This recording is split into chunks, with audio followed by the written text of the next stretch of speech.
Assalamualaikum warahmatullahi wabarakatuh. Hari ini kita akan membahas tentang Peraturan Menteri Kesehatan Nomor 43 Tahun 2019 tentang Pusat Kesehatan Masyarakat atau Puskesmas. Ini sih harusnya peraturan yang terbaru ya. Nanti bentuknya belajar bareng seperti biasa.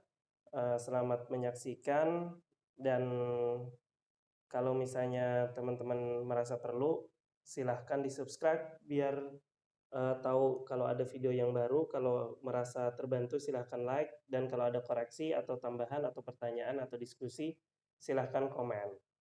Ya, semoga bermanfaat. Baik, kita bahas pertama tentang Peraturan Menteri Kesehatan Nomor 43 Tahun 2019 tentang Puskesmas, bahwa untuk mewujudkan pusat kesehatan masyarakat yang efektif, efisien, dan akuntabel dalam penyelenggaraan tingkat pertama dibutuhkan berkesinambungan, dibutuhkan pengaturan organisasi. Oke, terus, nah yang sebelum ini, sebelum yang 64 tahun 2019 ini, eh, Peraturan Menteri Kesehatan Nomor 75 Tahun 2014 sudah tidak sesuai lagi katanya. Tapi nggak tahu nih kita nanti yang dipakai apakah ini atau yang sebelumnya. Tapi nanti kita coba bahas apa yang berbeda dari peraturan yang sekarang, kemudian dari dan puskesmas yang sebelumnya. Kayak landasan atasnya masih tetap Undang-Undang Nomor 36 Tahun 2009 tentang kesehatan, kemudian ini 23 terus ke bawah, kemudian ya terus lewat terus aja, oke. Kemudian, nah apa itu fasilitas pelayanan kesehatan? Yaitu suatu tempat yang digunakan untuk menyelenggarakan upaya pelayanan kesehatan, baik promotif, preventif, kuratif maupun rehabilitatif, yaitu fasilitas kesehatan ya. Kemudian puskesmas adalah fasilitas pelayanan kesehatan yang menyelenggarakan upaya kesehatan masyarakat dan upaya kesehatan perorangan tingkat pertama dengan lebih mengutamakan upaya promotif dan preventif di wilayah kerjanya. Nah, jadi dia puskesmas jadi fasilitas kesehatan yang menyelenggarakan UKM dan UKP. Kemudian UKM suatu kegiatan yang memelihara dan meningkatkan kesehatan serta mencegah dan menanggulangi timbulnya masalah kesehatan dengan sasaran keluarga, kelompok, dan masyarakat.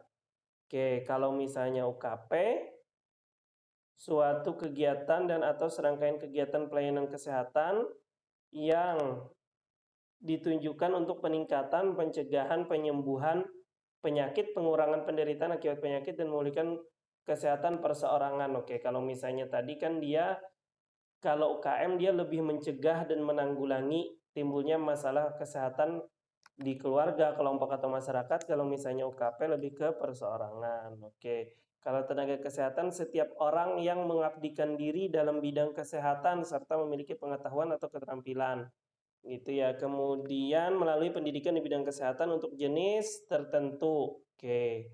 Registrasi adalah proses pendaftaran, akreditasi adalah pengakuan terhadap mutu. Nah, itu akreditasi ya. Kemudian sistem rujukan adalah penyelenggaraan pelayanan kesehatan yang mengatur pelimpahan tugas. Oke, kemudian pelayanan kesehatan puskesmas selanjutnya disebut pelayanan kesehatan adalah upaya yang diberikan puskesmas. Oke.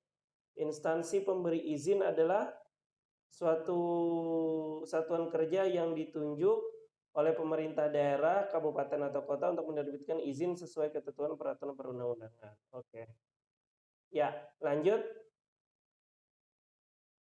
Ya, pembangunan kesehatan yang diselenggarakan di puskesmas bertujuan untuk mewujudkan wilayah kerja puskesmas yang sehat dengan masyarakat yang memiliki perilaku sehat, yang meliputi kesadaran, kemampuan hidup sehat, mampu menjangkau pelayanan kesehatan bermutu, hidup dalam lingkungan sehat. Oke, ya. Kemudian pembangunan kesehatan diselenggarakan di puskesmas dan rangka mewujudkan kecamatan sehat. Nah, jadi pembangunan kesehatan ini bertujuan mewujudkan kecamatan sehat. Kecamatan sehat sebagaimana dimaksud ayat 2 dilaksanakan untuk mencapai kabupaten atau kota sehat. Ya, itulah ya berjenjang. Oke. Kemudian prinsip. Nah, prinsip penyelenggaraan puskesmas. Jadi prinsip penyelenggaraan puskesmas itu ada 6, ada 7, 6 ya. 6. Yang pertama paradigma sehat, karena kan yang diutamakan preventif, promotif. Kemudian pertanggungjawaban wilayah, kemandirian masyarakat, akses pelayanan kesehatan, teknologi tepat guna, dan keterpaduan dan keseimbangan. Terpadu dan kesinambungan ya.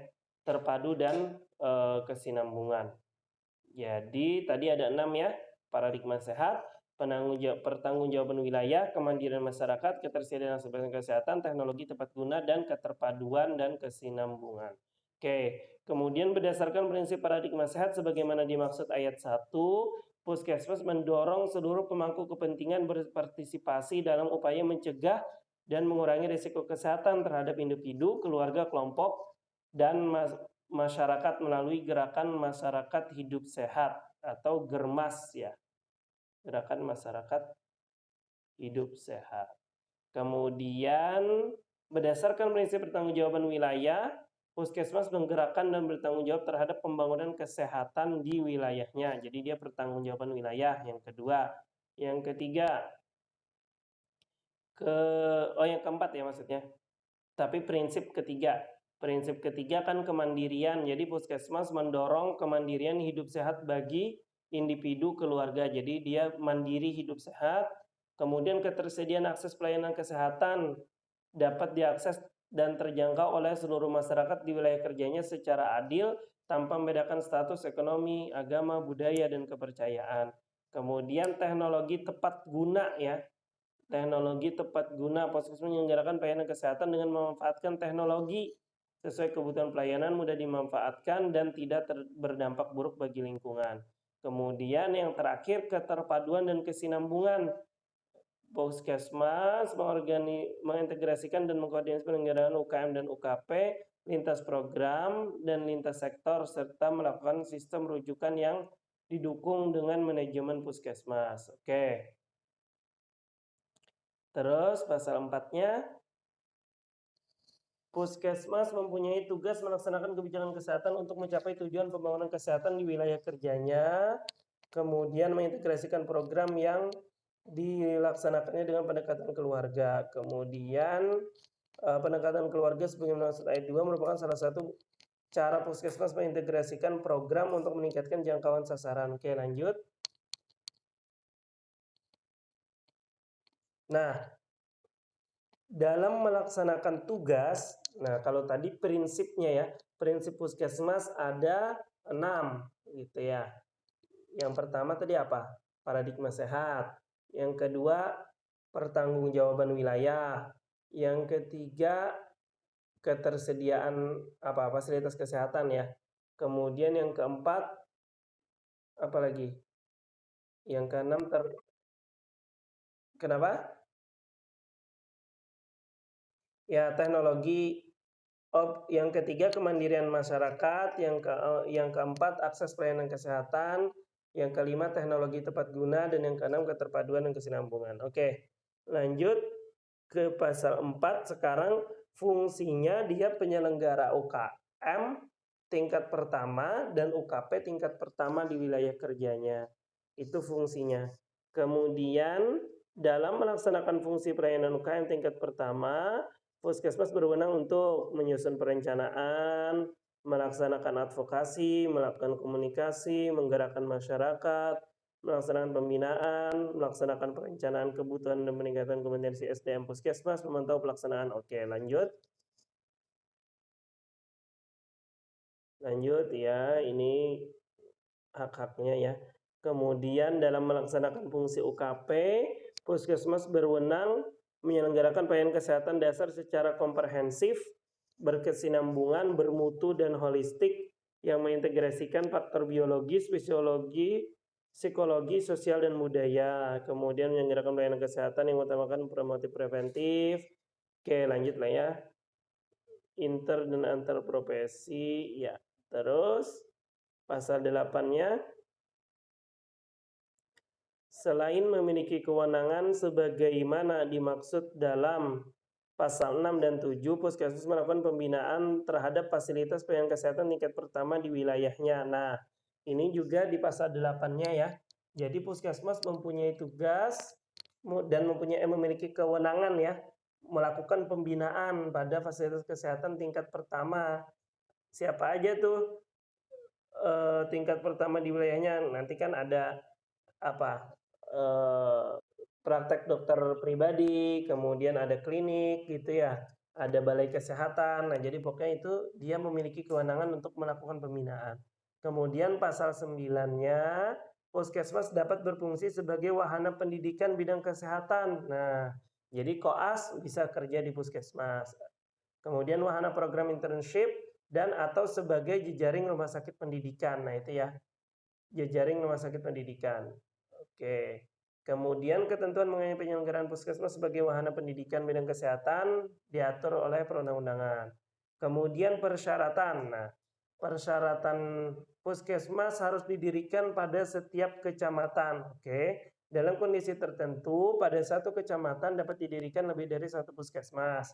Oke, kondisi tertentu sebagaimana berdasarkan pertimbangannya apa? Boleh lebih dari satu puskesmas, ada kebutuhan pelayanan, jumlah penduduk, dan aksesibilitas. Jadi misalnya walaupun satu kecamatan tapi luas gede kecamatannya gitu. Jadi boleh lebih dari satu puskesmas atau jumlah penduduknya banyak atau kebutuhan pelayanannya banyak. Kemudian puskesmas sebagaimana dimaksud ayat 1 harus memenuhi persyaratan. Jadi apa yang harus dimiliki puskesmas? Yang pertama lokasi. Lokasinya harus ada. Kemudian bangunannya, kemudian prasarana di dalamnya, kemudian peralatan, ketenagaan, kefarmasian, dan laboratorium klinik. Nah, itu minimal ya. Kemudian lokasi, geografis, aksesibilitas untuk jalur transportasi, kontur tanah, fasilitas parkir, apalagi utilitas publik, penggunaan kesehatan lingkungan, tidak didirikan di area sekitar saluran udara tegangan tinggi, ya oke lah ya. Kemudian selain persyaratannya harus memperhatikan ketentuan teknis pembangunan bangunan gedung negara. Oke. Kemudian yang kedua bangunan. Jadi bangunannya persyaratan administratif, persyaratan keselamatan, kesehatan kerja serta persyaratan teknis bangunan.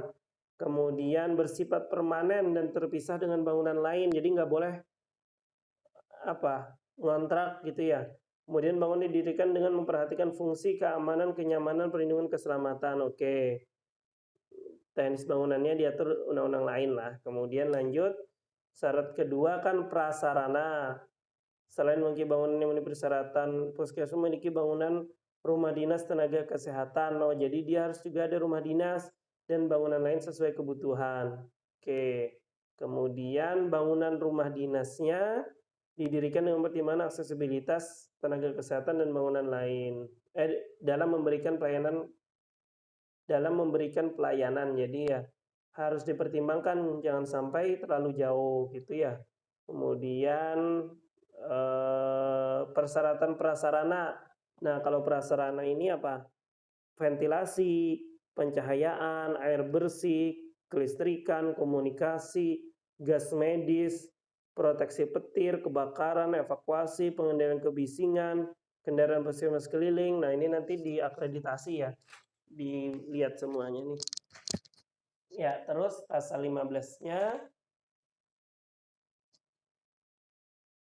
bangunan dan prasarana sebagaimana dimaksud pada pasal 12 sampai 15 harus dilakukan pemeliharaan, perawatan, pemeriksaan secara berkala agar tetap layak fungsi. Kemudian peralatannya meliputi apa? Jumlah dan jenis peralatan, kelengkapan izin edar, standar mutu, keamanan dan keselamatan, diuji dan dikalibrasi secara berkala. Oke. Kemudian jenis dan jumlah dapat berubah sesuai dengan perkembangan ilmu pengetahuan dan teknologi, kebijakan, kebutuhan, kompetensi. Oke. Pada kondisi infrastruktur belum memadai, jumlah dan jenis perawatan sebagai dimaksud dapat menyesuaikan. Oke. Kemudian pasal 17, persyaratan ketenagaan sebagaimana dimaksud meliputi dokter dan atau dokter layanan primer gini ya. Sekarang kan ada DLP ya. Jadi yang utama harus ada dokter dan atau dokter layanan primer. Selain dokter atau dokter layanan primer atau DLP, puskesmas harus memiliki, nah ini dokter gigi, tenaga kesehatan lainnya, dan tenaga non kesehatan, gitu ya. Tenaga kesehatan lainnya kan perawat, bidan, gitu ya. Non kesehatan misalnya apa? Security, OB, gitu ya. Nah ini yang tenaga kesehatan paling sedikit. Nah tadi kan harus ada dokter, kemudian dokter gigi, tenaga kesehatan, dan kesehatan. Dokter gigi jelas lah ya. Kemudian tenaga kesehatan minimal perawat, bidan, promkes, sanitarian, sanitasi lingkungan ya, nutrisionis, tenaga apoteker dan atau tenaga teknik kefarmasian, kemudian ahli teknologi laboratorium medik. Nah, jadi laboratorium yang minimal ya apoteker, sanitasi lingkungan, gizi ya, nutrisionis, promkes, bidan dan perawat. Nah, yang rekam medis nggak apa-apa, nggak ada. Kemudian apalagi yang nggak ada? Oke, kemudian lanjut. Dalam kondisi tertentu puskesmas dapat menambah meliputi terapis gigi dan mulut. Nah, ini berarti bisa ditambah nih, tapi nggak wajib ya. Perawat gigi, epidemiolog kesehatan, entomolog kesehatan, perekam medis, dan informasi kesehatan, tenaga kesehatan lain sesuai kebutuhan. Nah, itu bisa ditambahkan. Dokter dan atau dokter layanan primer, dokter gigi dan tenaga kesehatan yang bertugas memberikan pelayanan kesehatan di wilayah kerjanya. Oke. Kemudian tenaga non kesehatan, dimaksud ayat 2 mendukung kegiatan ketatausahaan mana tadi? Mana? Menambahkan dokter gigi, tenaga kesehatan, administrasi keuangan, sistem informasi dan kegiatan operasional lain di puskes gitu ya. Kayak bisa ditambah tenaga non kesehatan ya, administrasi, SIMPUS gitu ya, sistem informasi puskesmas, kemudian kegiatan operasional di puskesmas, supir gitu ya. Kemudian dalam hal jumlah dan jenis dokter dan atau dokter layanan primer, dokter gigi dan tenaga kesehatan lainnya sebagaimana standar 5 telah memenuhi kebutuhan ideal dokter atau DLP, dokter gigi dan tenaga kesehatan lain dapat diberikan tugas lainnya. Oke. Kemudian puskesmas harus menghitung kebutuhan ideal terhadap jumlah dan jenjang jabatan dokter dan atau dokter layanan primer, dokter gigi dan masing-masing jenis tenaga kesehatan lain serta tenaga non kesehatan dalam rangka pemenuhan kebutuhan pelayanan. Kayak jumlahnya harus dihitung ya yang ideal. Kemudian perhitungan kebutuhan ideal terhadap jumlah dan jenjang jabatan dokter atau DLP, dokter gigi, tenaga kesehatan lain, dan tenaga non kesehatan dilakukan melalui analisis beban kerja yang mempertimbangkan jumlah pelayanan yang diselenggarakan, rasio terhadap jumlah penduduk dan persebarannya, luas dan karakteristik wilayah kerja, ketersediaan fasilitas pelayanan kesehatan tingkat pertama lainnya di wilayah kesehatan, wilayah kerja, dan bagian waktu kerja. Oke. Terus pasal 19-nya,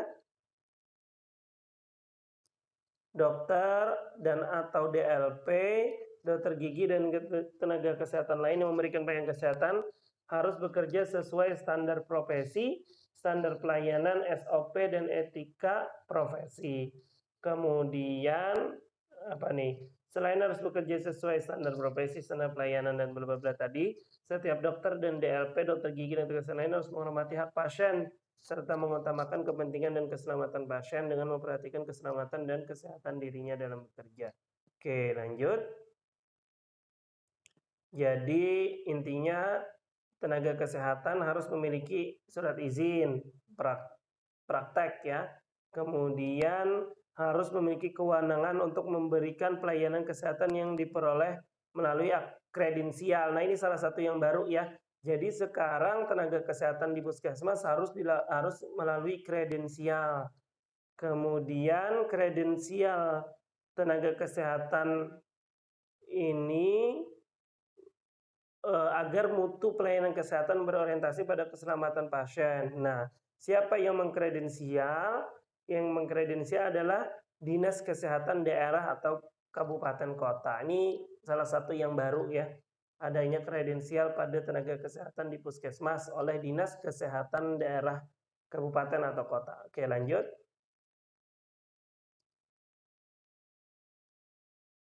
Oke, kemudian nomor 4 ya. Dalam pelayanan kredensial yang dimaksud ayat 3, puskesmas harus menyampaikan usulan dokter atau dokter yang punya tenaga kesehatan di kredensial kepada kepala dinas kesehatan berapa kali, jadi 5 tahun sekali. Jadi puskesmasnya menyampaikan usulan untuk kredensial terhadap tenaga kesehatan 5 tahun sekali. Kemudian dinas kesehatan membentuk tim kredensial, jadi dinkesnya nanti bikin tim kredensial. Kemudian terdiri dari unsur dinas kesehatan daerah kabupaten dan organisasi profesi. Jadi misalnya kalau misalnya dokter mungkin nanti penyelenggaranya timnya itu dari dinas kesehatan dan dari ID gitu ya. Kemudian tim dimaksud dalam ayat bertugas menyusun instrumen penilaian, melakukan penilaian dan merekomendasikan kewenangan klinis. Jadi instrumennya disusun, dilakukan penilaian, kemudian direkomendasikan. Hasil kredensialnya dilaporkan kepada kepala dinas kesehatan sebagai rekomendasi pemberian kewenangan klinis bagi tenaga kesehatan. Nah, berarti kewenangan klinisnya nanti diberikan oleh kepala dinas ya. Kemudian berdasarkan rekomendasi dari tim kredensial, dinas kesehatan menetapkan kewenangan dokter atau DLP dan lain-lain tadi ya. Iya. Kemudian dinas kesehatan daerah kabupaten atau kota harus memfasilitasi penyelenggaraan pendidikan dan pelatihan untuk dokter. Nah, ini harus difasilitasi ya.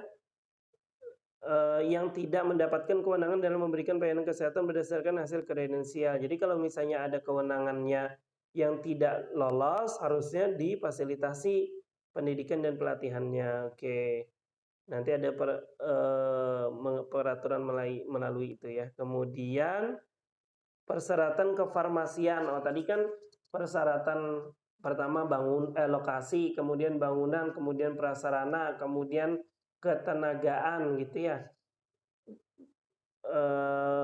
Yang sekarang kefarmasian, jadi berupa ruang farmasi, jadi dia harus ada ruang farmasi ya, merupakan unit pelayanan puskesmas tempat penyelenggaraan pelayanan kefarmasian. Kemudian harus memenuhi kriteria ketenagaan, bangunan, prasarana, perlengkapan dan peralatan serta dilaksanakan sesuai dengan ketentuan perundang-undangan. Kemudian persyaratan laboratorium klinik ini menunjang diagnosis, penyembuhan penyakit dan pemulihan kesehatan ya. Kemudian sama kriterianya harus terpenuhi ya. Ketenagaan, bangunan, prasarana. Oke, lanjut. Nah, sekarang kategori puskesmas. Jadi dikategorikan berdasar karakteristik wilayah kerja dan kemampuan pelayanan. Nah, kalau berdasarkan karakteristik wilayah kerja, nah ini juga baru ya. Sekarang puskesmas dibagi jadi 4. Kalau dulu puskesmas dibagi jadi 3 ya kalau nggak salah. Jadi sekarang dibagi jadi 4. Perkotaan, pedesaan, terpencil dan sangat terpencil gitu. Siapa yang menetapkan? Bupati atau wali kota. Jadi yang menetapkan tentang karakteristik wilayahnya adalah bupati atau wali kota. Puskesmas maksud ayat 1 dapat berada di daerah perbatasan dengan negara lain. Oke. Kemudian, nah sekarang yang perkotaan, jadi meliputi kawasan yang memenuhi paling sedikit 3 dari 4 kriteria kawasan perkotaan. Apa itu?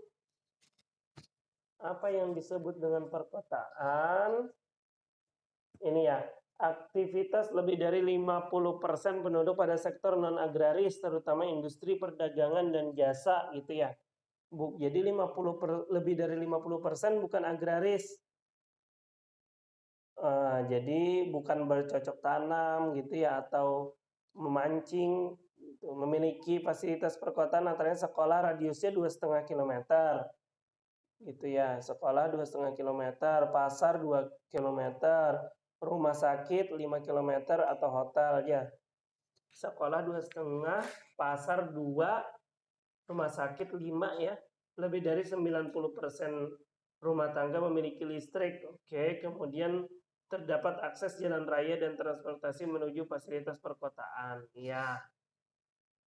Kemudian karakteristik penyelenggaraan pelayanannya apa tuh?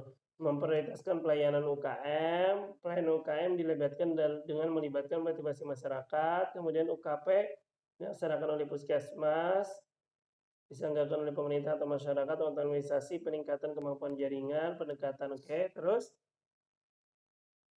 yang kedua, tipe kedua, pedesaan. Ya, pedesaan ini harus memenuhi 3 dari 4 karakteristik. Jadi aktivitas lebih dari 50% penduduk pada sektor agraris atau maritim. Nah, ini kebalikannya ya. Tadi kalau perkotaan, dia lebih dari 50%-nya non-agraris.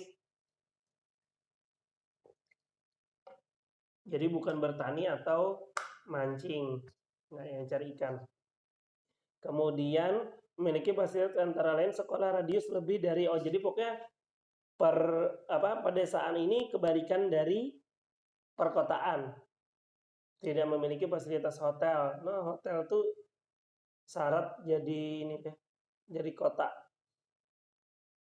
Kemudian tadi juga ya listriknya kurang dari 90%, kemudian terdapat akses jalan dan transportasi menuju fasilitas. Oke lah ya. Kemudian karakteristiknya apa?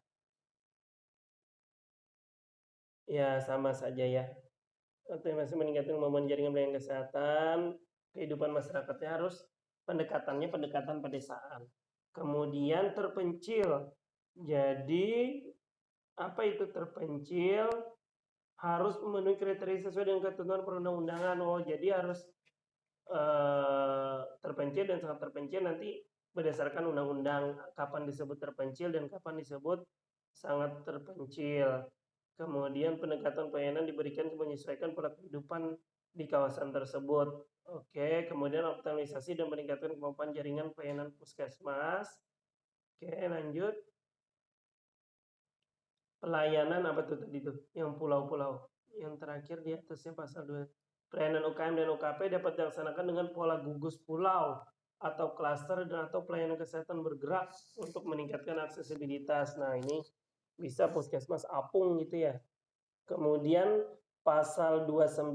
Nah, kalau tadi berdasarkan karakteristik wilayahnya dibagi jadi 4. Perkotaan, pedesaan, sangat terpencil dan terpencil. Kemudian ada kriterianya. Kalau perkotaan dia harus 50%-nya non-agraris, kalau pedesaan kebalikannya.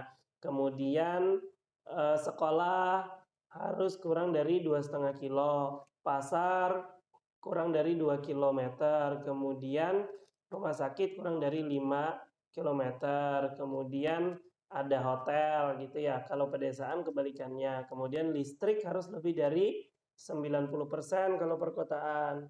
Selebihnya itu berarti pedesaan. Nah, kemudian berdasarkan kemampuan pelayanannya dibagi 2, yaitu rawat inap dan non-rawat inap.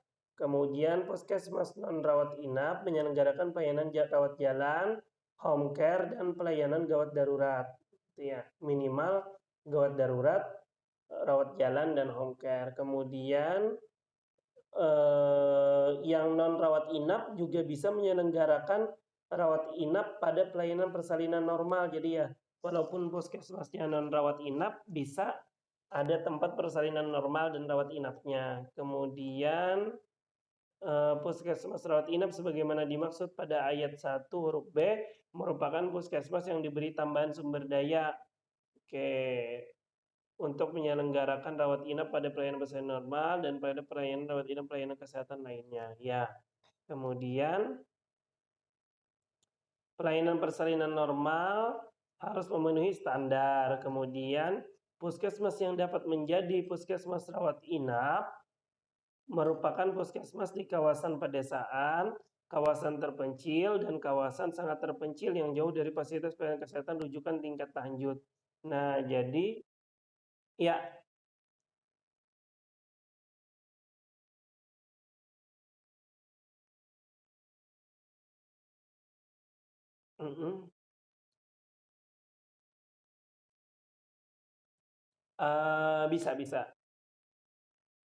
Bisa kayaknya ya. Setahu saya sih bisa aja. Tapi kalau misalnya yang non rawat inap, nanti ya minimal yang 3 tadi ya home-care. Kalau rawat inap, ya yang non inap ditambah rawat inap gitu. Kemudian ini tadi, yang rawat inap merupakan puskesmas pedesaan ya, terpencil dan kawasan sangat terpencil. Jadi kalau misalnya di perkotaan nggak boleh rawat inap ya. Oke, kemudian ketentuan mengenai puskesmas non rawat inap dan rawat inap nanti di peraturan menteri. Oke, lanjut. Perizinan dan registrasi. Nah, jadi setiap puskesmas harus memiliki izin operasional dan melakukan registrasi. Jadi dia harus memiliki izin operasional ya. Kemudian izin operasionalnya diberikan oleh pemerintah daerah setelah puskesmas memenuhi syarat tadi ya. Syaratnya kan tadi lokasi, bangunan, prasarana, peralatan, ketenagaan, kefarmasian, dan laboratorium klinik. Itu kemudian izin operasionalnya setiap 5 tahun ya dan dapat diperpanjang. Kemudian dikecualikan dalam ketentuan persyaratan ketenagaan puskesmas yang baru didirikan dan atau belum memiliki izin operasional. Untuk memenuhi izin operasional pertama kali dapat memenuhi paling sedikit, oke, kalau misalnya persyaratan ketenagaan dan peralatan ya, kalau dia masih baru buka gitu ya, minimal ada apa?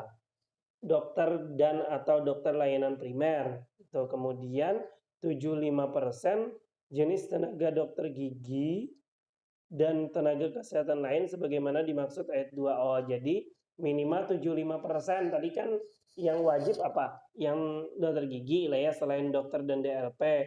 Dokter gigi, kemudian yang kedua tenaga kesehatan ya. Tenaga kesehatannya itu perawat, bidan, sanitarian, kemudian lingkungan, gizi, farmasi, sama lab gitu ya. Berarti 8, betul nggak? Kemudian tenaga non kesehatan, kemudian minimal 75%, jadi boleh aja masih belum ada sanitariannya, masih belum ada caslingnya gitu ya. Kemudian persyaratan peralatan telah terpenuhi paling sedikit 60%. Oke, perpanjangan izin operasional dilakukan dengan mengajukan permohonan kemana? Pemerintah daerah lah ya. Oh, selambat-lambatnya 6 bulan sebelum habis masa berlaku. Nah, kemudian perpanjangan izin operasional harus memenuhi persyaratan ketenagaan dan peralatan sesuai dengan ketentuan peraturan menteri ini. Kemudian format izinnya nanti tercantum dalam lampiran. Kemudian untuk memperoleh izin operasional, Kepala Dinas Kesehatan daerah kabupaten mengajukan permohonan tertulis kepada Bupati atau Wali Kota. Nah, ya kan, melalui instansi pemberi izin pada pemerintah daerah melampirkan dokumen apa tuh? Sertifikat tanah, kajian kelayakan, pengelolaan lingkungan, fotokopi keputusan dari Bupati terkait puskesmas, profil puskesmas, persyaratan lain dengan peraturan daerah setempat. Oke, lanjut. Apa nih? Dalam jangka waktu paling lama 6 hari kerja, berkas permohonan diterima. Oke lah ya. Oke, lanjut. Ini yang berapa harinya dalam waktu 7 hari kerja serta bukti penerimaan berkas diajukan. Apa tadi tuh?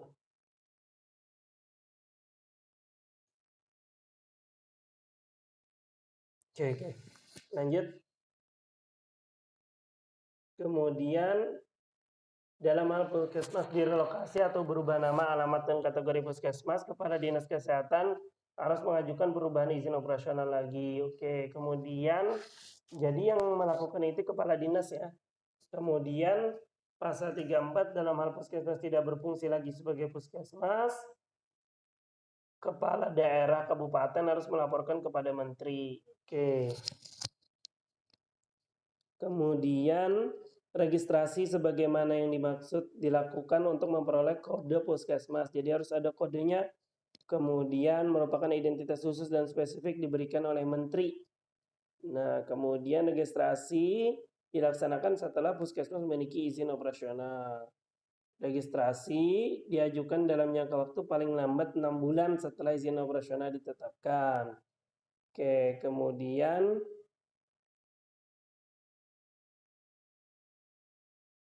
ada yang tidak bisa masuk. Coba ulang lagi.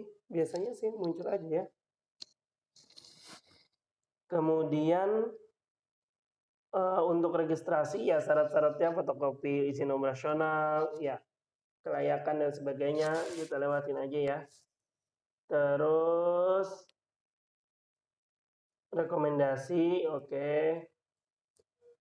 Ya 7 hari kerja dilakukan penilaian, oke. Terus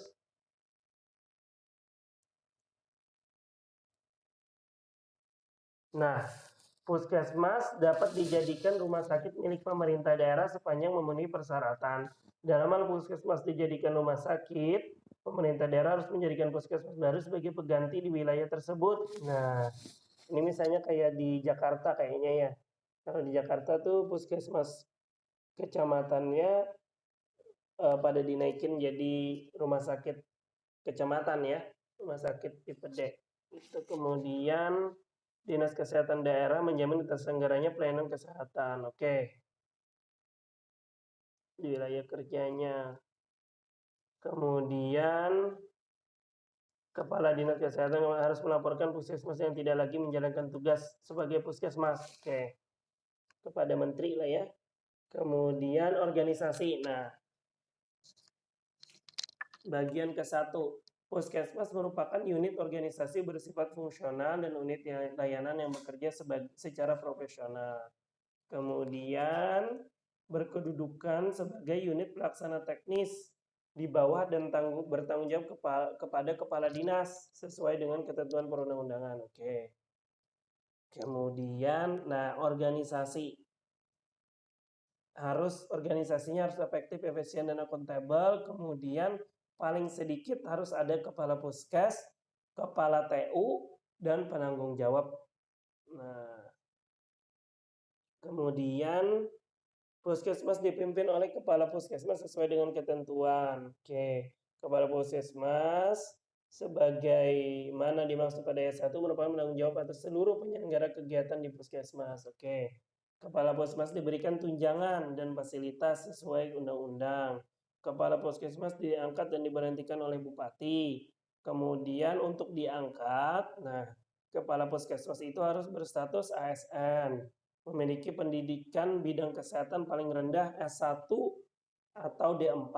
Kemudian paling rendah memiliki jabatan fungsional jenjang ahli pratama paling sedikit 2 tahun. Nah, memiliki kemampuan manajemen, kemudian masa kerja di puskesmas paling sedikit 2 tahun, dan telah melakukan pelatihan manajemen puskesmas. Ya. Kemudian kalau dia terpencil atau sangat terpencil, kepala puskesmas dapat dijabat oleh pejabat fungsional tenaga kesehatan dengan tingkat pendidikan paling rendah diploma 3. Ya. Jadi bisa di D3 gitu ya. Oh ya. Oke. Sip ya. Kemudian kepala TU memiliki tugas dalam perencanaan dan pelaksanaan kegiatan administrasi perkantoran. Nah, kalau TU ini lebih ke administrasi perkantoran. Kemudian penanggung jawab. Nah, jadi dia ada paling sedikit terdiri atas penanggung jawab UKM dan keperawatan kesehatan masyarakat dan penanggung jawab UKP, kefarmasian dan laboratorium. Jadi UKP, farmasi, lab, sama UKM. Penanggung jawab jaringan pelayanan puskesmas, penanggung jawab bangunan, sarana dan puskesmas, penanggung jawab mutu. Oh, banyak juga ya. Minimal 5. Oke, kemudian penanggung jawab membawahi pelayanan sebagaimana tercantum dalam lampiran yang tidak terpisahkan. Oke, selain penanggung jawab sebagaimana dimaksud pada mana tadi? Mana ya? Serangan penanggung jawab dapat dibentuk penanggung jawab lain berdasarkan ketentuan puskesmas dengan persetujuan kepala dinas. Oke, kemudian ketentuan lain mengenai organisasi puskesmas nanti diatur. Kemudian tata hubungan kerja antara dinas kesehatan daerah dan puskesmas bersifat pembinaan. Nah, jadi dinas kesehatan bisa membina puskesmas. Kemudian pembinaannya dilakukan oleh dinas kesehatan daerah kepada puskesmas sebagai unit pelaksana teknis memiliki otonom dalam rangka sinkronisasi dan harmonisasi. Oke, pencapaian tujuan pembangunan kesehatan daerah ya.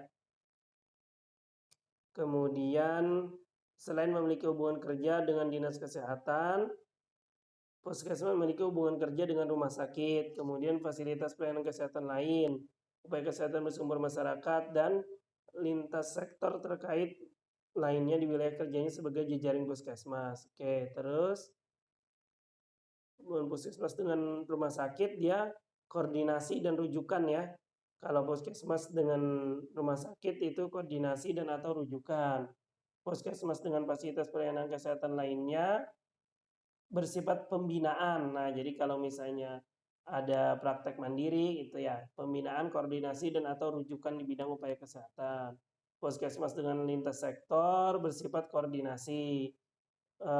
Koordinasi di bidang upaya kesehatan guna rangka pencapaian kesehatan paripurna. Oke. Pertanggungjawaban. Nah, dilaksanakan melalui laporan kinerja yang disampaikan kepada kepala dinas. Nah, paling sedikit 1 kali dalam 1 tahun. Nah, jadi harus bertanggungjawaban ya. Laporan kinerja sedikit memuat data dan informasi tentang pencapaian pelaksanaan pelayanan kesehatan dan manajemen puskesmas. Oke. Terus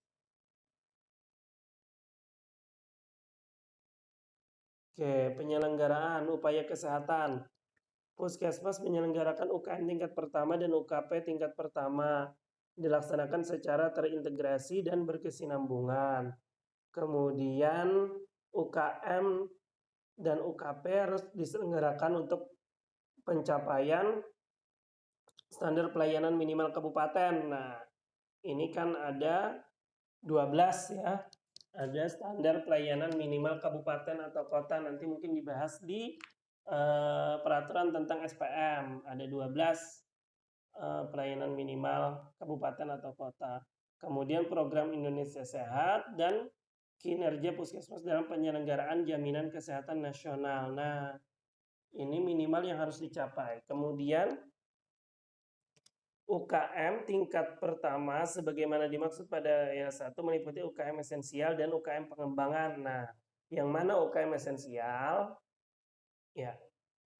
Pertama Promkes, kedua Kesling, ketiga kesehatan keluarga, keempat gizi, dan yang kelima pencegahan dan pengendalian penyakit. Jadi ada 5 utama ya UKM esensialnya puskesmas. Pertama Promkes, kedua Kesling, ketiga kesehatan keluarga, KIAKB lah ya maksudnya ini ya.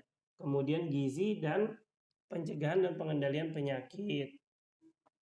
P3 pencegahan dan pengendalian penyakit. Oke, UKM pengembangan bersifat inovatif.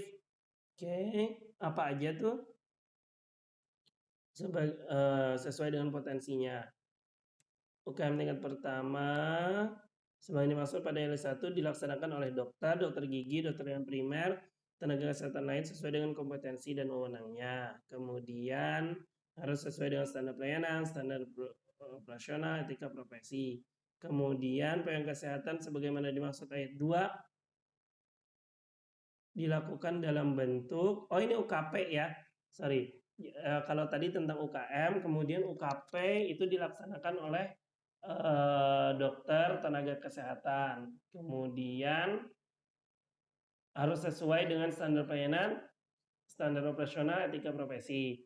Kemudian dalam bentuk apa nih? Rawat jalan, baik kunjungan sehat maupun kunjungan sakit, pelayanan gawat darurat, persalinan normal, home care, dan atau rawat inap berdasarkan pertimbangan kebutuhan pelayanan kesehatan. Nah, jadi minimal yang di atas plus minus rawat inap ya, tergantung kemampuan puskesmasnya tadi ya. Kemudian dalam melaksanakan UKM dan UKP, puskesmas harus menyelenggarakan kegiatan manajemen puskesmas, pelayanan kefarmasian, keperawatan, pelayanan laboratorium, dan kunjungan keluarga. Nah, ini juga dalam melaksanakan UKM manajemen puskesmas, pelayanan kefarmasian, keperawatan kesehatan masyarakat, laboratorium, dan keluarga. Oke. Kemudian apa nih? Puskesmas dalam menyelenggarakan upaya kesehatan dapat mengembangkan meningkatkan sumber daya di bidang kesehatan yang dibutuhkan oleh masyarakat, perkembangan ilmu pengetahuan dan teknologi. Oke. Dalam upaya peningkatan mutu pelayanan puskesmas wajib dilakukan akreditasi. Nah, ini akreditasi paling sedikit 3 tahun sekali. Akreditasi sebagaimana dimaksud pada ayat 1 sesuai dengan peraturan perundang-undangan. Oke. Akreditasi puskesmas kan apa tuh? Ada berapa? Tidak terakreditasi, Pratama, Madya, Utama ya. Ada paripurna juga nggak? Ada paripurna ya? Ada nggak? Ada paripurna ya. Oke, kemudian jaringan pelayanan dan jaring puskesmas dan sistem rujukan. Oke, dalam rangka mewujudkan wilayah kerjanya, puskesmas didukung oleh jaring pelayanan puskesmas. Oke. Terus jaringan pelayanan puskesmas sebagaimana dimaksud. Nah, jaringan pelayanannya ada pustu, pusling, dan praktek bidan desa. Nah, jaringan pelayanan puskesmas. Ada pustu, pusling, kemudian jaringan puskesmas terdiri atas upaya kesehatan bersumber daya masyarakat, usaha kesehatan sekolah, klinik, rumah sakit, apoteker, laboratorium, tempat praktek mandiri tenaga kesehatan, dan fasilitas pelayanan kesehatan lainnya. Itu jejaring puskesmas. Kalau tadi jaringan pelayanan puskesmas. Kalau jaringan pelayanannya pustu, pusling, sama praktek bidan desa. Itu jaringan pelayanan. Kalau jejaring puskesmas, ya yang tadi ya. Kemudian puskesmas pembantu, sebagaimana dimaksud pada ayat 2, memberikan pelayanan kesehatan secara permanen di suatu lokasi dalam wilayah kerja puskesmas. Kalau pusling dia bersifat bergerak, jadi bedanya pustu dia statis, kalau puskesmas keliling ya bergerak untuk meningkatkan jangkauan. Kemudian praktek bidan merupakan praktek bidan yang memiliki surat izin praktek bidan SIPB. Oke, di puskesmas mana nih kelewatannya? Ya, dan bertempat tinggal serta mendapatkan penugasan untuk melaksanakan praktek kebidanan di pemerintah daerah pada satu desa atau kelurahan dalam wilayah kerja puskesmas. Jadi ada bidan desanya juga ya. Jadi ini kan jaringan pelayanan kesehatannya puskesmas ya. Nah, itu ada bidan desa gitu ya. Kemudian jejaring puskesmas, ya ini wajib melaporkan kegiatan dan hasil kegiatan pelayanan kesehatan kepada puskesmas tadi ya, praktek dokter dan sebagainya. Dalam hal laporan sebagaimana dimaksud, penemuan kasus terhadap pasien yang domisili di luar wilayah kerjanya, puskesmas wajib melaporkan kepada puskesmas domisili asal pasien. Oh, jadi kalau misalnya ada pasien luar daerahnya, wajib dilaporkan ya. Kemudian fasilitas pelayanan kesehatan yang merupakan jejaring puskesmas yang tidak melaporkan hasil penyelenggaraan pelayanan kesehatan kepada puskesmas dikenakan sanksi administratif berupa teguran lisan, tertulis, penghentian kegiatan sementara, dan atau pencabutan izin operasional. Oh, sampai segitunya ya. Kemudian pelaporan dikecualikan untuk apotik dan laboratorium. Oh, itu nggak usah dilaporkan ya. Kemudian ada peraturan lebih lanjut, puskesmas dalam menyelenggarakan upaya kesehatan dapat melakukan rujukan. Nah, dapat melakukan rujukan. Rujukan upaya kesehatan masyarakat dan rujukan upaya kesehatan perseorangan. Nah, nanti sesuai kan rujukan ada rujukan perorangan, ada rujukan masyarakat ya. Nanti itu beda, misalnya rujukan alat, rujukan spesimen, rujukan ilmu pengetahuan kan. Itu yang masyarakat. Kalau yang perseorangan misalnya spesimen kasus itu yang perseorangan kan. Nanti dibahas di mana ya itu? Kemudian Badan Pengelola Keuangan, pemerintah daerah kabupaten harus mendorong puskesmas untuk menerapkan pengelolaan keuangan Badan Layanan Umum Daerah, BLUD ya. Kemudian pola pengelolaan keuangan BLUD dalam rangka fleksibilitas dalam pengelolaan keuangan yang diselenggarakan sesuai ketentuan perundang-undangan. Oke, harusnya bisa BLUD ya. Pendanaan puskesmas dari APBD, APBN, dan sumber lain yang sah dan tidak mengikat. Oke, pendanaan harus mengutamakan penyelenggaraan pelayanan kesehatan. Oke, ada undang-undangnya nanti. Oke, lanjut. Sistem informasi puskesmas, ini Simpus ya. Setiap puskesmas harus memiliki Simpus. Simpus merupakan bagian dari sistem informasi, kemudian dapat diselenggarakan secara elektronik atau non elektronik. Kemudian paling sedikit mencakup pencatatan dan pelaporan kegiatan puskesmas dan jaringannya. Kemudian apa lagi? Pencatatan dan pelaporan keuangan puskesmas, survei lapangan, laporan lintas sektor, laporan jejaring puskesmas. Ya, jadi jejaring puskesmas tadi harus ada laporannya. Kemudian dalam menyelenggarakan sistem informasi, puskesmas harus menyampaikan laporan puskesmas secara berkala kepada dinas kesehatan ya, minimal 1 tahun sekali tadi kan ya. Ketentuan lebih lanjut mengenai ini nanti diatur undang-undang. Oke, lanjut. Pasal 65 apa nih? Pembinaan dan pengawasan. Pemerintah pusat, pemerintah daerah kabupaten melakukan pembinaan dan pengawasan. Oke, pemerintah pusat, pemerintah daerah melakukan pembinaan dan pengawasan penyelenggaraan puskesmas. Oke, terus apa lagi? Ketentuan peralihan. Izin penyelenggaraan puskesmas berdasarkan ketentuan. Nah, itu apa tuh? 75 tahun 15 tentang pusat kesehatan yang dianggap sebagai izin operasional sesuai dengan peraturan nanti ini. Kemudian puskesmas yang telah memberikan pelayanan kesehatan harus menyesuaikan dengan peraturan ini paling lambat 3 tahun. Nah, jadi dia harus menyesuaikan. Kemudian dikecualikan dari ketentuan sebagaimana dimaksud dalam lokasi dan bangunan puskesmas yang telah ada sebelum diundang-undangkan peraturan ini dinyatakan telah memenuhi persyaratan. Nah, nanti merubah gedung lagi kan. Kemudian pada saat peraturan ini dimulai, peraturan menteri kesehatannya dicabut ya kayaknya ya. Nomor 75 tahun 2014. Oke, kemudian apa lagi itu? Oke. Kalau nggak salah yang berbeda dari peraturan kemarin kan yang pertama apa? Klasifikasi puskesmas ya, yang berdasarkan wilayahnya. Kalau dulu cuma 3, sekarang jadi 4. Terpencil dan sangat terpencilnya dibagi 2 ya.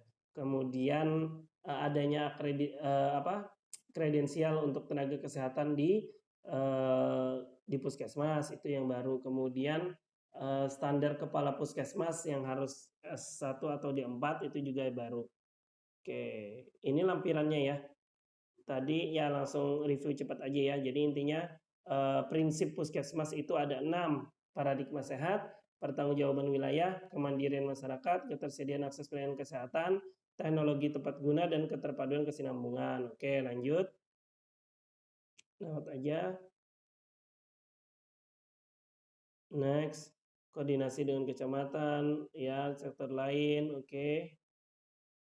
Geografis, persyaratan lokasi, ya tadi geografis, kontur tanah, fasilitas parkir, keamanan, ya sudah ya. Kemudian itu kan lokasi, kemudian bangunan harus sesuai tata ruang, desain, ya terus. Oke, nah ini detailnya ya. Kemudian apa nih? Lambang, nah bangunan. Nah ini pengertian dari lambang ya. Lambang puskesmas, ini kan yang baru. Bentuk segi 6, yang di luar ya. Segi 6 melambangkan keterpaduan dan kesinambungan terintegrasi dari 6 prinsip. 6 prinsip, jadi segi 6 itu 6 prinsip. Kemudian makna pemerataan pelayanan kesehatan yang mudah diakses, pergerakan dan bertanggung jawab di wilayah kerjanya. Oke, itu makna dari segi 6. Kemudian bentuk irisan 2 buah bentuk lingkaran. Nah, itu ada 2 buah lingkaran ya. Itu artinya UKM dan UKP. Kemudian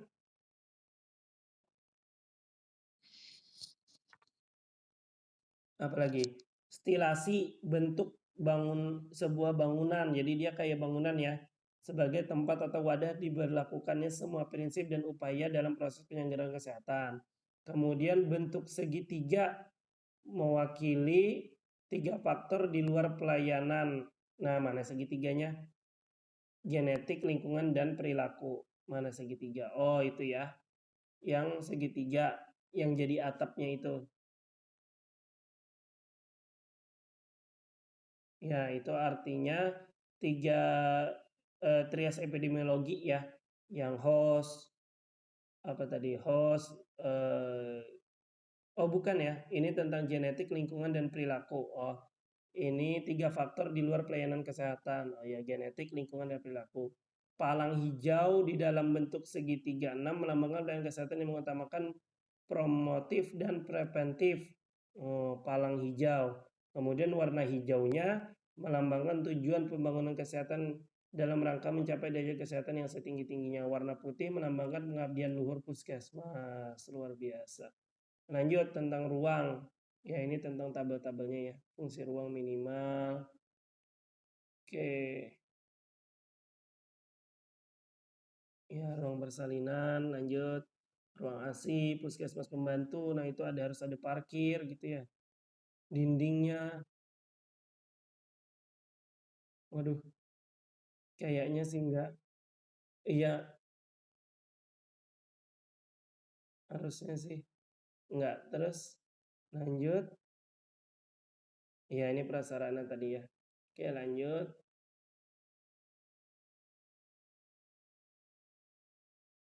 Ya, lanjut dulu. Ini listrik ya, sampai listriknya diatur. Apar. Ya, nanti dibacalah kalau mau jadi kepala puskesmas.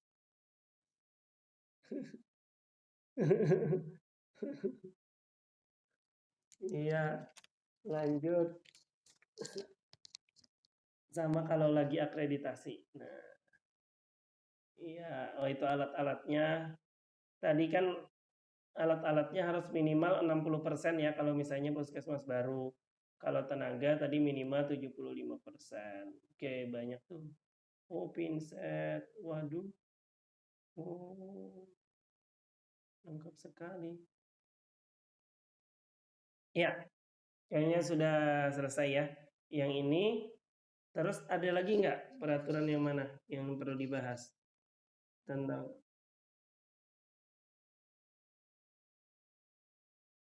Ya, coba.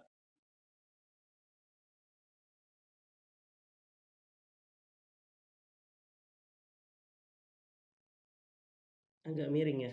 Gimana cara lihatnya?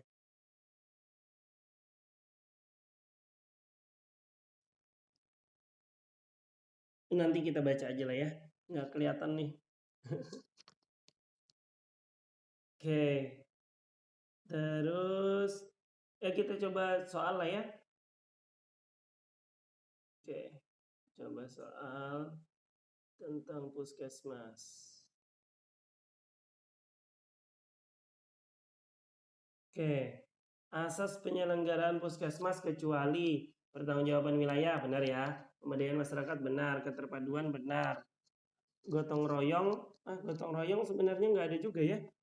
Rujukan juga nggak ada. Iya, rujukan lah ya ini. Ya, loh, rujukan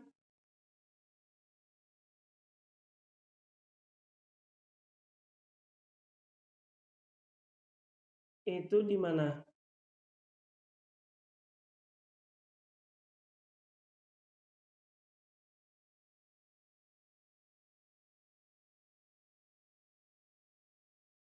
Iya, mana? Eh,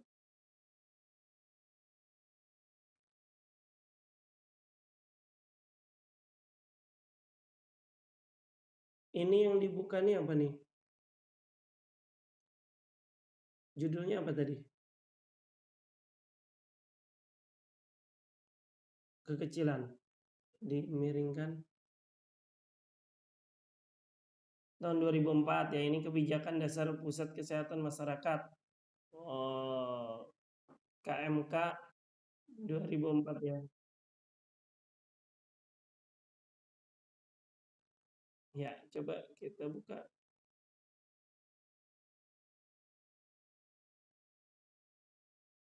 Oh, ini rangkuman materi SKB ya. Coba terus lanjut.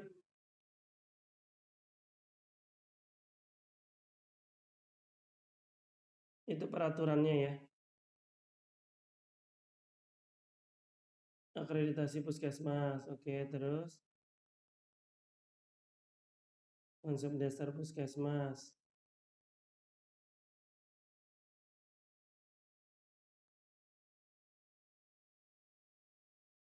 Struktur organisasinya, oh beda banget ya. Ini mungkin yang lama ya.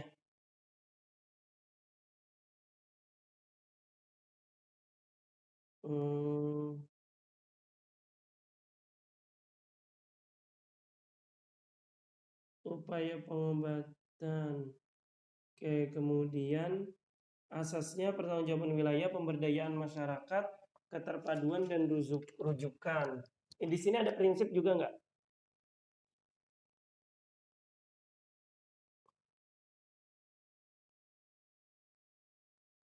Nah, ini apa? Prinsip penyelenggaraan meliputi paradigma sehat. Oke, iya, ini keterpaduan tepat guna, teknologi tepat guna ya. Ya, 6. Ini undang-undangnya. Oke, terus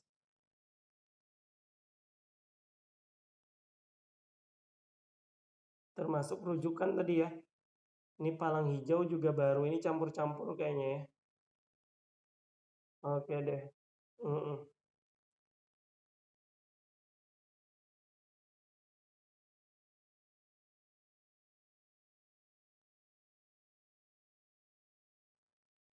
Nah, kalau yang ini apa nih? Oh iya, terus, loh, nggak ada macam-macamnya, Bel. Oh, nggak ada ya. Yang rujukan UKM, rujukan pelayanan kesehatan. Iya, nggak ada di sini ya. Bukan ya. Ya, oke deh. Ya, lanjut kita soal lagi, balik ke soal aja. Aja rujukan. Ya. Oke, ya kalau ada itu berarti yang bukan asas gotong royong ya. Oke, lanjut. Pada alur pelayanan KB di puskesmas jejaring setelah konsul dengan bidan atau dokter dan dinyatakan setuju untuk pemasangan KB, maka alur selanjutnya adalah penyerahan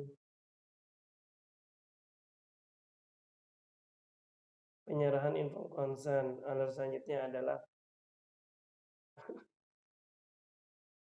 jadi dia setelah konseling dan dokter dan bidan dinyatakan setuju dengan KB, ya bisa sih penyerahan info konsen kayaknya ya.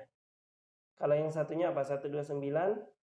Jawabannya pemeriksaan fisik jika perlu.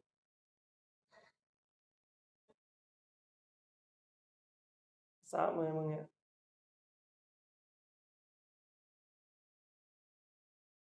Di FKTP, satunya di puskesmas jejaring ya, sama aja. Kurang lebih ya. Beda. Oke, lanjut dulu.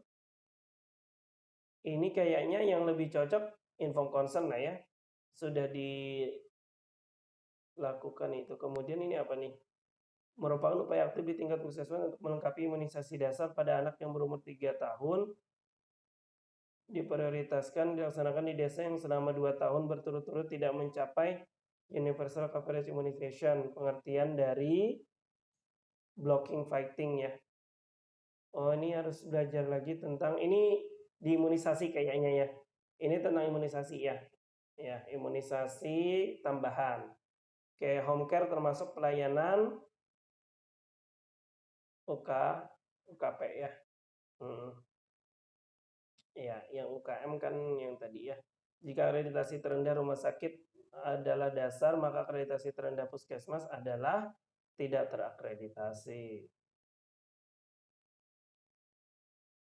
Oke, lanjut. Jika pengendalian penyakit termasuk dalam UKM Puskesmas, maka pelayanan gizi termasuk dalam sama ya, UKM juga. Iya, sama ya.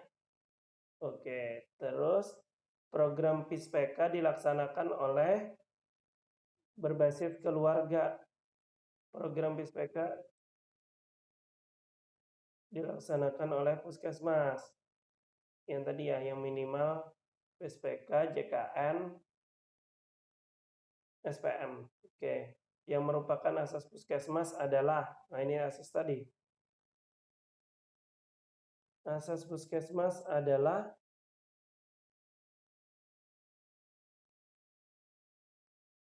enggak juga.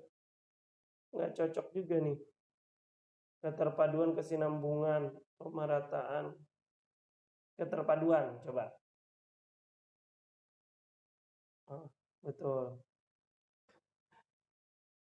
Enggak jelas juga nih. Kadang emang Roger ini, yang Ketut Roger nih ngasih soalnya banyak salahnya nih. Iya. Kemarin beberapa kali ku unsend aja. Kemudian upaya kesehatan pengembangan dipilih dari daftar upaya kesehatan puskesmas yang telah ada. Upaya kesehatan pengembangan dipilih dari daftar upaya kesehatan, yakni upaya kesehatan sekolah, jiwa, lanjut, kesehatan masa, upaya perawatan kesehatan masyarakat. Ya, coba benar semua.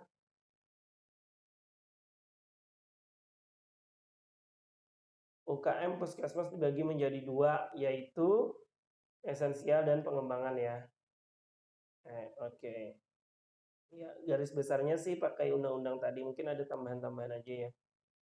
Apa nih, penduduk di bawah 50% pekerjaan non-agraris. Di bawah 50% non-agraris berarti lebih dari 50% agraris gitu kan ya? Oh iya,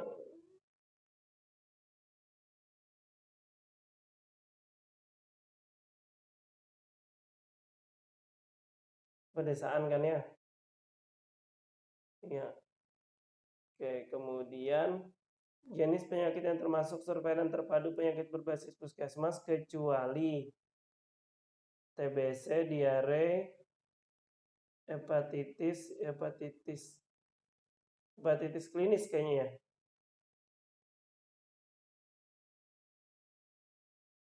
Hepatitis HBsAg positif. Apa nih? Jenis nggak tahu nih dibahas di mana ya?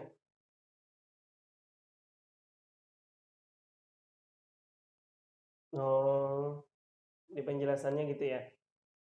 Kalau HBsAg positif tuh di rumah sakit ya, klinis, cuman sampai klinis gitu. Jenis penyakit yang termasuk dalam surveilan terpadu yang berbasis rumah sakit adalah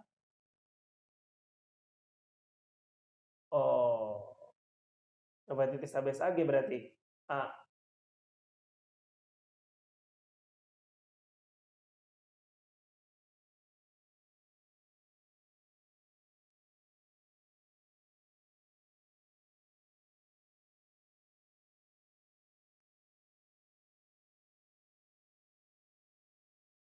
Eh,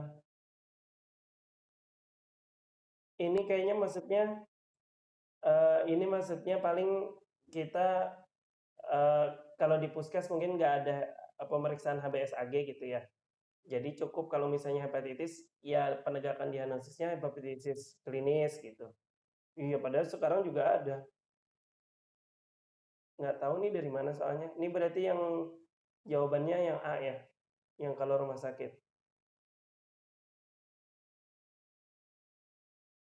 Nah, terus berbasis rumah sakit kecuali, oh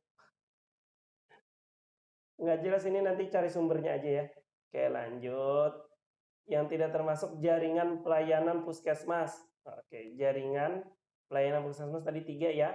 Pusling, pustu, sama praktek bidan desa. Berarti yang tidak termasuk jaringan ada 2 nih. Iya, iya betul. Ya, ini jawabannya di mana? Ya, yang paling jauh. Ya, yang C juga salah sebenarnya. Yang bukan prinsip penyelenggaraan puskesmas, paradigma sehat, ketersediaan akses pelayanan, keterpaduan, kesinambungan, kehati-hatian, dan teknologi tepat guna. Berarti kehati-hatian ya. Kehati-hatian ini prinsipnya BPJS. Ya. Kemudian puskesmas menyelenggarakan pelayanan kesehatan yang dapat diakses dan terjangkau oleh seluruh masyarakat di wilayah kerjanya secara adil tanpa membedakan dan sesuai prinsip sesuai prinsipnya berarti ketersediaan ya. Ketersediaan akses pelayanan kesehatan. Oke. Lanjut. Strata 3 upaya kesehatan masyarakat adalah Dinas Kesehatan Provinsi. Oh ya. Oke, lanjut. Permenkes. Ya, Permenkes yang mengatur penyelenggaraan puskesmas ini yang lama ya. Yang minimal hafal yang 75 tahun 2014 sama yang terbaru ini 64 ya. 64 tahun 2019. Oh, 43 ya. Oh ya 43. Ya, betul. 43 tahun 2019. Kemudian dalam penyelenggaraan UKP tingkat pertama wilayah puskesmas berwenang melaksanakan peningkatan kompetensi, melaksanakan perencanaan analisis masalah kesehatan, memantau pelaksanaan pembangunan agar berwawasan. Oh, itu yang ABCD-nya itu di UKM ya. Kalau yang E dia UKP. Oke. Latar belakang dibentuknya puskesmas mampu Ponet adalah Ponet berarti pelayanan obstetrik neonatal emergency ya. Dasar. Berarti apa nih? Meningkatnya AKI dan AKB. Perbedaan keluarga di bidang pemberdayaan individu dan kelompok bidang masalah pemberdayaan individu mewujud tanggung jawab. Meningkatnya AKI AKB, benar nggak? C. Ya, betul ya. Kalau Ponet kan dia karena meningkatnya angka kematian ibu. Oke, kemudian yang bukan merupakan peran petugas puskesmas dalam pelaksanaan posyandu. Memberikan pelayanan kesehatan dan KB, ya. Menganalisa hasil kegiatan posyandu, ya bisa jadi. Memberikan dukungan sarana dan dana, bisa jadi. Membimbing kader, ya bisa jadi. Melakukan deteksi dini, tanda bahaya pada ibu hamil dan bayi dan balita. Oke, sarana dan dana kayaknya ya. Coba cek ya. Ya, merupakan peran petugas puskesmas dalam kegiatan posyandu. Sarana dan dana untuk kegiatan bukan gitu ya. Nanti disuruh bayar pakai uang sendiri. Permenkes aturan tentang puskesmas telah berubah jadi 43 tahun 2019. D ya. Kemudian perbedaan kebijakan 75 dan 43 adalah kecuali, nah adanya kredensial itu beda. Kategori PKM menjadi 3, harusnya menjadi 4. Akreditasi PKM 3 tahun sekali, nah ini baru juga ya. Kriteria kepala puskesmas dan pengelolaan limbah padat. Oh, apa tadi itu limbah padat? Ya sudah, lanjut. Apa tadi limbah padat yang beda ya? Kemudian yang bukan merupakan kategori puskesmas berdasarkan karakteristik wilayahnya. Ya, nggak ada perkampungan ya. Perkotaan, pedesaan, terpencil, dan sangat terpencil. Kemudian visi pembangunan kesehatan yang diselenggarakan oleh puskesmas adalah tercapainya kecamatan sehat menuju terwujudnya Indonesia sehat gitu ya.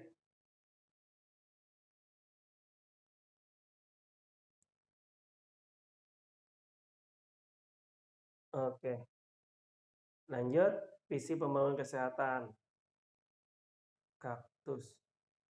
Indikator kecamatan sehat ingin dicapai mencakup 4 indikator utama kecuali lingkungan sehat, perilaku sehat, cakupan pelayanan kesehatan bermutu, dan derajat kesehatan penduduk kecamatan. Ini di mana ya anunya ya, materinya ya? Indikator kecamatan sehat. Ya, lanjut. Kecuali penggerak pembangunan berwawasan kesehatan ya. Misi pembangunan kesehatan yang diselenggarakan oleh Puskesmas adalah mendukung tercapainya misi pembangunan kesehatan nasional. Yang tidak termasuk misi tersebut adalah menggerakkan pembangunan berwawasan kesehatan, mendorong kemandirian hidup, memelihara dan meningkatkan, mendorong kemandirian hidup yang benar mana? Menyelenggarakan pelayanan kesehatan strata pertama di wilayah kerjanya. Oh, itu bukan tugas ya.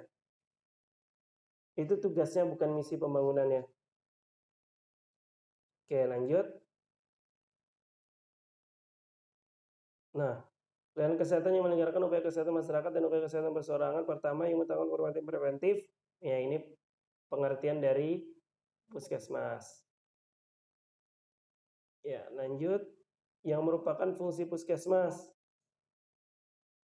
Menyelenggarakan upaya kesehatan tingkat pertama, penyelenggaraan usaha kesehatan perseorangan tingkat pertama, wahana pendidikan bidang kesehatan, jejaring aris pendidikan, pelaksana program dana desa.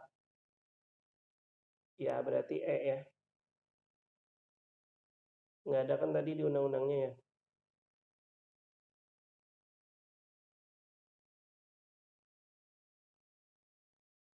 Ya, oke. Puskesmas wajib melakukan akreditasi berkala paling sedikit tiap 3 tahun. Oke. Kemudian yang termasuk bentuk pelayanan kesehatan perseorangan di Puskesmas adalah kecuali apa? Pelayanan kegawat daruratan benar, persalinan, ya home care, gerakan PHBS. Gerakan PHBS kayaknya ya. Itu masuk ke UKM. Kemudian tingkatan akreditasi Puskesmas kecuali dasar ya.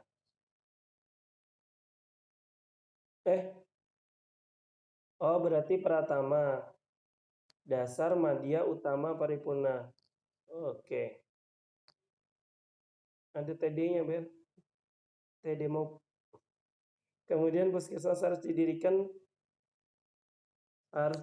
pada setiap kecamatan. Oke. Izin untuk menyelenggarakan apa tadi itu?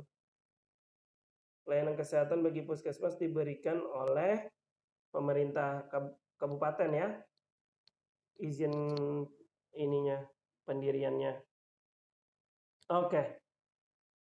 Ya, kayaknya sudah cukup. Sudah 1,5 jam. Ya, terima kasih. Nggak cukup kayaknya Mel. Nanti cari waktu yang agak cepat. Ya, terima kasih teman-teman. Semoga ada manfaatnya.